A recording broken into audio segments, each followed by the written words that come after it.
अचानक उमा की आंखें खुलती हैं। ऊपर छत की तरफ देखती हुई वो गहरी सांस लेती है। वो आहिस्ता से उठती है, सिरहाने रखी पानी की बोतल से कुछ घूंट अपने सूखे गले में डालती है। आंखें बंद कर वो पानी को गले से ऐसे नीचे उतारती है जैसे उन सब बातों को अपने अंदर समा लेना चाहती है, पर यह हो नहीं पा रहा। हर बार वो दिन उबकाई की तरह उसके पेट से निकलकर उसके मुंह में भर आता है। किसी की दुर्गंध से उसकी सारी ज्ञानेंद्रियां कांप उठती हैं। पानी अपने हलक से नीचे उतारकर वो अपना मोबाइल देखती है। रात के 1:30 बजे हैं। वो तकिए को बिस्तर के ऊंचे उठे सिरहाने से टिकाकर उस पर सर रखकर लेट जाती है। एक चंदन का सूखा वृक्ष खड़ा है। उसके आसपास मध्यम रोशनी है। मोटे तने से होते हुए 2 सूखी शाखाएं ऊपर की ओर जा रही हैं, जैसे कि कोई दोनों हाथ ऊपर उठाए खड़ा हो। बीच में एक शाखा चेहरे सी उठी हुई है और तना तन लग रहा है। धीरे धीरे वो सूखा चंदन का पेड़ साफ दिखने लगता है। रोशनी उस पर तेज हो गई है, बहुत करीब है अब। वो एक स्त्री की आकृति है। यह बहुत ही सुंदर, किसी अप्सरा सी, नर्तकी सी। भाव भंगिमाएं, नाक, आंख, होंठ, गर्दन, कमर की लचक, लहराते सुंदर बाजू सब साफ दिख रहे हैं। चंदन की खुशबू से वहां खुशनुमा माहौल बन रहा है कि तभी उस सूखे पेड़ पर, उस उकेरी हुई अप्सरा पर एक विशाल सांप लिपटा हुआ दिखने लगता है। बेहद विशाल, गहरा, चमकीला, नीला, हरा काला रंग उसके ऊपर चमक रहा है। सारे रंग किसी लहर की तरह लहरा रहे हैं। आंखों के चारों ओर सफेद चमकीला रंग है और सफेद चमकीले उस रंग से घिरी गोल आंख उस अप्सरा की पूरी काया को अपने में समा लेने की हवस लिए हुए है। रक्त सा लाल, किसी कौंधती बिजली से कटे उसके अंग उस काया पर लपलपा रहे हैं। वो विशाल सांप अपनी जकड़ को घूम घूम कर इतना ज्यादा कस रहा है कि वो उस पेड़ को मसल कर धूल ही बना देना चाह रहा है। तभी वो काया जीवित हो जाती है। सांप उससे दूर गिर पड़ता है। वो एक सुंदर सी अप्सरा बन खड़ी हो जाती है और सांप की तरफ अपनी दृष्टि में ठहराव, शांति, आत्मविश्वास और आत्मशक्ति से जैसे ही नजर डालती है, वो सांप गायब हो जाता है और उमा जाग जाती है। सपने को दोबारा सोचकर उमा फिर बोतल से पानी की घूंट अपने हलक से उतारती है। अब उसे नींद नहीं आ रही। भारतीय वन सेवा के बड़े ओहदे पर है उमा। उमा को मिला यह बड़ा सा घर और रहने के लिए वो अकेली।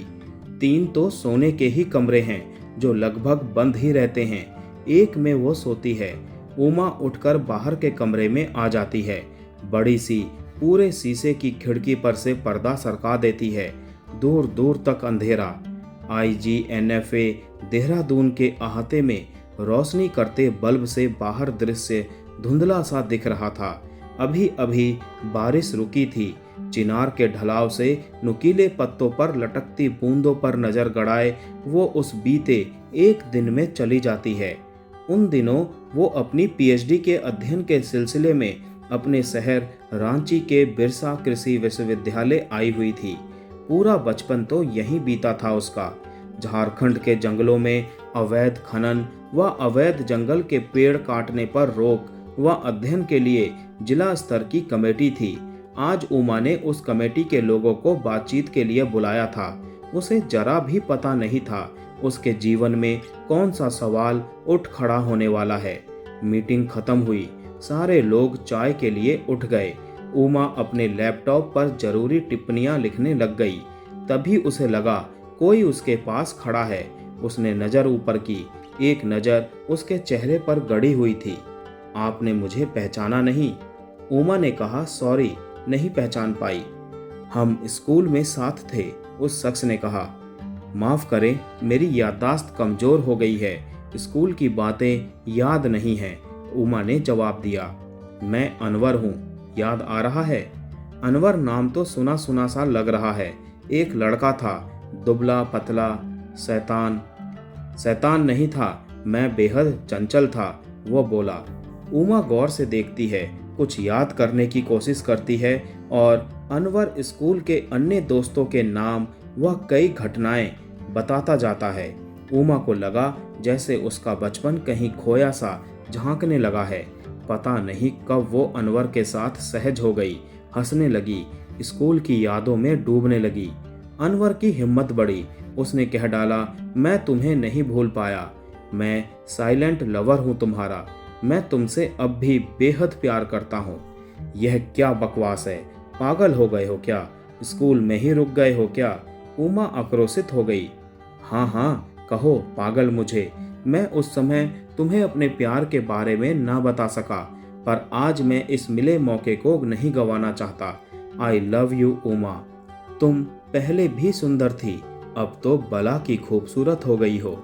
उमा झट वहां से उठ जाती है और अपनी गाड़ी से अपने आवास की ओर निकल लेती है। आई लव यू उसके कानों में, मस्तिष्क में रह रह कर गूंज रहा था।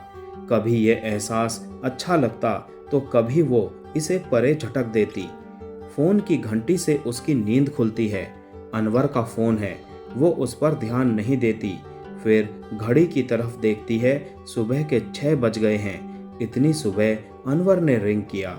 उमा उठकर बैठ जाती है, चेहरा धोकर चाय बनाती है, अपने फोन पर जरूरी मैसेज, कॉल, ईमेल देखने में लग जाती है। तभी फिर फोन की घंटी बजती है। फिर अनवर का ही फोन है। हेलो, हाँ, उठ गई क्या? गुड मॉर्निंग, अनवर की आवाज थी। इतने सवेरे रिंग किया? उमा बोली। हाँ क्या करूं, रात को मुझे नींद ही नहीं आई, तुम्हारे बारे में ही सोचता रहा, अनवर बोला। मुझे अभी बहुत काम है, बाद में बात करती हूँ। उमा ने फोन काट दिया। आधे घंटे बाद फिर अनवर का फोन आया। अरे मैं तुमसे मिलना चाहता हूँ। नहीं नहीं, मुझे नहीं मिलना है, मुझे बहुत काम है, और उसने फोन जल्दी से रख दिया। आधे घंटे बाद फिर अनवर का फोन आया और वो बोला, सुनो, फोन काटना मत, बस एक बार मिलना चाहता हूँ, फिर मैं कभी नहीं मिलूंगा। ठीक है, लंच के बाद आ जाओ, उमा ने अनवर से कहा। लंच के समय कमरे की घंटी बजती है। उमा दरवाजा खोलती है। सामने अनवर खड़ा है। अनवर बेखौफ दरवाजे के अंदर घुस जाता है।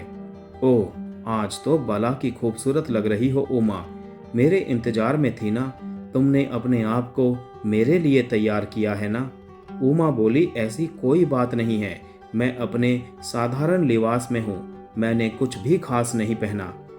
अनवर डाइनिंग रूम में लगी कुर्सी पर ढीठ की तरह बैठ गया। उमा के अंदर बेहद हलचल मची हुई है, पर वो अपने आप को सहज रखने की भरपूर कोशिश में है। वो भी दूसरे कोने में पड़ी कुर्सी पर बैठ गई। अनवर 2 बार राष्ट्रीय स्तर की मुख्य राजनीतिक पार्टी से चुनाव लड़ चुका था, लेकिन दोनों बार चुनाव हार गया था। अब वो अपने नेता होने व दिल्ली तक पहुंच होने को छोटे मोटे कार्यों के लिए भुनाता है। उसके पास कई ठेके के काम हैं। बातचीत व हुलिया देखकर लग रहा था कि वो अमीरी की जिंदगी जी रहा है। अनवर की पूरी शख्सियत से उमा डरी हुई थी। उमा, मैं तुमसे बहुत सी बातें करना चाहता हूँ, मैं तुमसे अपने दिल की सारी बातें बताना चाहता हूँ। आओ ना, थोड़ा करीब तो बैठो प्लीज। अनवर अपनी कुर्सी उसके करीब सरकाकर कहता है। तुम भरपूर औरत हो। अचानक उमा का बदन जैसे सिहर उठा। अनवर ने उसका हाथ दबा लिया था। अनवर की आंखें गिद्ध की तरह उमा के चेहरे को टटोलने की कोशिश कर रही थी। उमा ने झटके से अपना हाथ खींच लिया। मैं चाय बनाकर लाती हूँ, कहकर उमा उठने को हुई तो अनवर बोल उठा, नहीं नहीं, तुम यहीं बैठो ना। उमा पास रखी इलेक्ट्रिक केतली में चाय तैयार करने लगी। तभी उमा को अपने गले पर गर्म सांसों का एहसास हुआ। वो थोड़ी दूर जाकर खड़ी हो गई। क्या हुआ?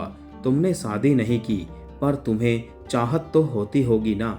अनवर ने जानना चाहा। कैसी बकवास कर रहे हो तुम? उमा खींच कर बोली। हम कोई बच्चे थोड़े ही हैं, बकवास तो तुम कर रही हो। अनवर भी चुप नहीं हुआ और उसके होठ उमा के अंगों को छूने लगे। उमा फिर दूर चली गई। अनवर, बहुत हुआ, बस करो, मुझे यह सब पसंद नहीं है, उमा ने संजीदगी से कहा। एक मौका दो मुझे उमा, क्या हो गया तुम्हें? अच्छा नहीं लगा क्या? मैं तुमसे प्यार करता हूँ। सुनो तो, तुम खुलकर मेरे साथ आओ। उसने उमा को गोद में उठा लिया। अनवर की गोद में कुछ पल के लिए उसकी आंखें बंद हो गई।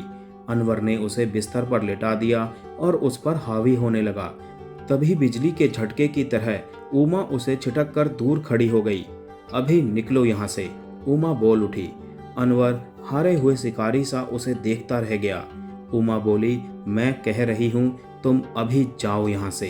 अनवर न कुछ बोला और न वहां से गया तो उमा ने कहा, मैं यहाँ किसी तरह का हंगामा नहीं करना चाहती, तुम बस यहाँ से चले जाओ। अनवर ने अपना रुमाल निकाला और चेहरे पर आए पसीने को पोंछता हुआ कुछ कहे बिना वहां से निकल गया। उमा दरवाजा बंद कर डर से कांप उठी। सारे आंसू गले में अटक कर रह गए। अपने अंदर छिपी इस कमजोरी को उसने पहली बार इस तरह सामने आते देखा। उसे बहुत मुश्किल से उस रात नींद आई। फोन की घंटी से उसकी नींद खुली। फोन अनवर का था। मैं बहुत बेचैन हूँ, मुझे माफ कर दो। उमा ने फोन काटकर उसका नंबर ब्लॉक कर दिया। फिर दोबारा एक अनजान नंबर से फोन आया। यह भी अनवर की ही आवाज थी। मुझे माफ कर दो उमा, मैं तुम्हारी दोस्ती नहीं खोना चाहता। उमा ने फिर फोन काट दिया। वो बहुत डर गई थी। उमा ने सोचा कि उसके वापस जाने में 2 दिन बाकी हैं। वो बेचैन हो गई।